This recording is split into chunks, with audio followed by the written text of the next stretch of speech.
আল্লাহ হলেন রাখার মালিক, আল্লাহ হলেন দেওয়ার মালিক, আল্লাহ রুজির মালিক, আল্লাহ রাব্বুল আলামিন সুবহানাল্লাহ। আল্লাহর নবীকে এরকম ভাবে হুকুম করেন আর একের পরে দ্বিতীয় দিন কালেমা প্রচার করেন। এবার আবু জেহেল অনেক জ্বালা যন্ত্রণা দেওয়ার পরে একটা ইহুদিকে ফিট করলো। ইহুদিকে বলল, ইহুদি শোন, আল্লাহর নবী তো জাহানের বাদশা, দেখবি এমন একটা সময়ে বসে থাকবে কয়েকজন সাহাবীদেরকে নিয়ে, তুই যাবি আর যাওয়ার পরে আল্লাহর নবীর ওপরে লান্তান কথাবার্তা বলবি। আল্লাহর নবীর ওপরে লান্তান কথাবার্তা যদি বলিস, আল্লাহর নবী ওই জায়গাতে সুবহানাল্লাহ ছোট হয়ে যাবে, আল্লাহর নবীর মনখানা মলিন হবে। নবী পাক সাল্লাল্লাহু আলাইহি সাল্লামকে যদি গালাগালি করিস, আল্লাহর নবীর মাথাটা নত হয়ে যাবে। আমার আল্লাহ পাক বলেন, বান্দারা, যেই নবী পাককে আমি আল্লাহ রাব্বুল আলামিন উঁচু করেছি, এত উঁচু করেছি, আমার আল্লাহ রাব্বুল আলামিন পবিত্র কোরআন শরীফের মধ্যে বলেন, ওয়া রাফা'না লাকা যিকরাক, হে নবী আপনার শানকে, আপনার মানকে, আপনার ইজ্জতকে আমি আল্লাহ বুলন্দ করে দিয়েছি। যেই নবী মুস্তাফার শানকে আমার আল্লাহ বুলন্দ করেছে, সারা দুনিয়ার মানুষ যদি এক হয়ে যায়, নবীর শানকে কমাতে পারবে না। আল্লাহ পাক বলেন, আমি আল্লাহ এত উঁচু করেছি যে আমার নামের সঙ্গে আমার নবী পাকের নাম দিয়েছি। আমি আল্লাহ এত উঁচু করেছি, জান্নাতের চৌখাটে সুবহানাল্লাহ, আরশে মুআল্লাতে, ফারিস্তাদের মনিতে আমার নবী পাকের নামটাকে আমি আল্লাহর সঙ্গে জয়েন্ট করে দিয়েছি। সারা দুনিয়ার কোনো বাপের সন্তান নাই, কোনো মায়ের লাল নাই যে ওই জায়গা থেকে নবীর নামটাকে নিচে করতে পারে।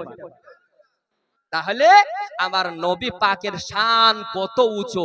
আল্লাহ আল্লাহ সেই শানওয়ালা নবীর মাহফিল কাজকে সাজিয়েছে। বেরাদার, এবার আল্লাহর নবী সাল্লাল্লাহু তাআলা আলাইহি ওয়াসাল্লামকে লান্তান কথা বলার জন্য, গালাগালি করার জন্য আবু জেহেলের মত অনুযায়ী আপনার ইহুদি চলল। ইহুদি চলে গেছে। তো যাওয়ার পরে দেখছে আল্লাহর নবী কয়েকজন সাহাবীদেরকে নিয়ে বসে আছে। নবীর পবিত্র জবানের বাণী হচ্ছে হাদিসে পাক, যে নবীর পবিত্র জবানের বাণী হচ্ছে হাদিসে পাক। সাহাবায়ে কেরাম ঘন্টার পর ঘন্টা নবীর নিকটে সময় অতিবাহিত করত। তাই এত অতিবাহিত করত সাহাবায়ে কেরামগণ যে কোন সময় যদি খিদে লাগতো তার নবীর চেহারা দেখে ভুলে যেত। সুবহানাল্লাহ বলেন। নবীর কি চেহারা ছিল। আচ্ছা ভাই, দুনিয়াতে এমন একটা চেহারাদার একটা পয়গম্বর এসেছিলেন যার প্রশংসা আমরা অনেক ইতিহাসের পাতাতে পেয়েছি, অনেক আলেম ওলামায়ে কেরামের জবান থেকে শুনেছি। পয়গম্বরটির নাম হলো হযরত ইউসুফ নবী আলাইহিস সালাম। নাকি হযরতে ইউসুফ নবী আলাইহিস সালাম।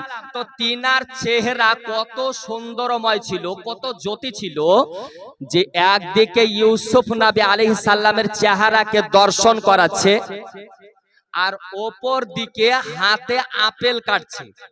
হ্যাঁ, আপেল কেটে নিজের আঙ্গুল কাটছে। তো ইউসুফ নবী আলাইহিস সালামের দিকে ধ্যান ভঙ্গ হয় না কি?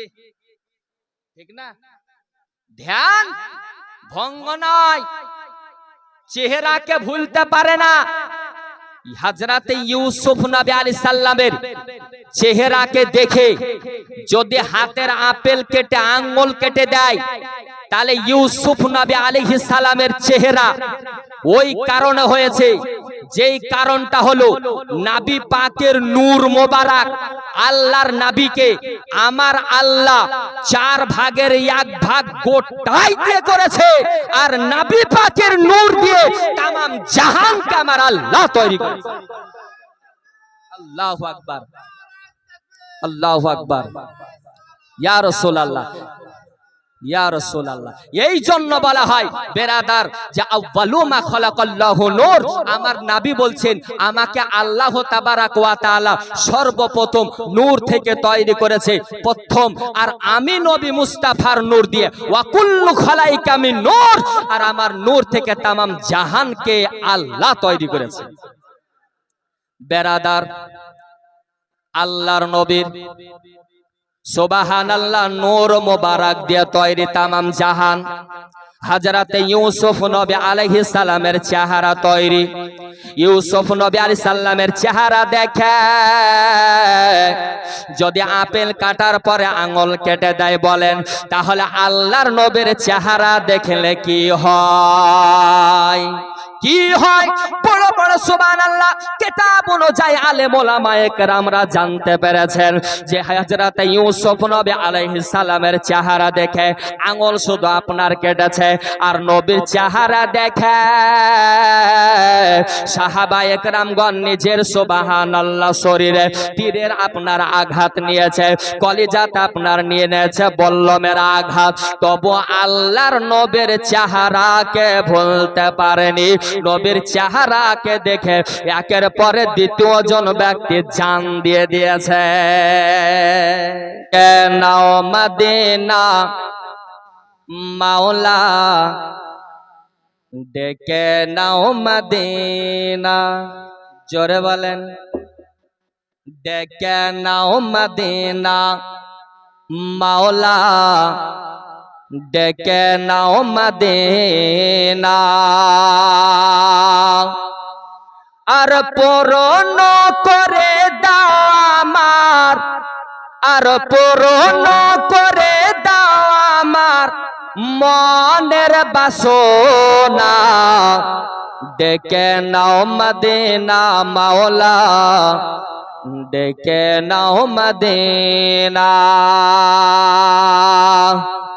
আর চাঁদ নবী মুস্তাফার কদমের ধুল গো, সূরজ নবী পাকের ইশারায় ব্যাকুল গো, জোরে বলেন, আর হাত উঠাকার বল দিয়ে সুবহানাল্লাহ।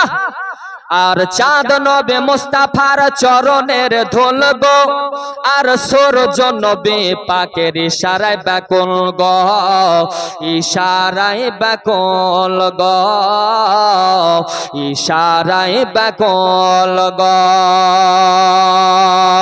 আর নূর নবীর প্রেমে দেখে,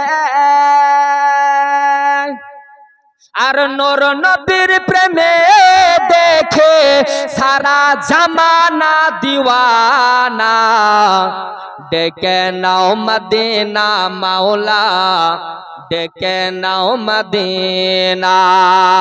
শের শেষ শের শুনুন। আর বহুদিনের আশা আমার মদিনাতে যাব, বহুদিনের আশায় আমার মদিনাতে যাব, আর গুম্বাদে খাজরার দর্শন করিব, দর্শন করিব। আর রওজা পাকে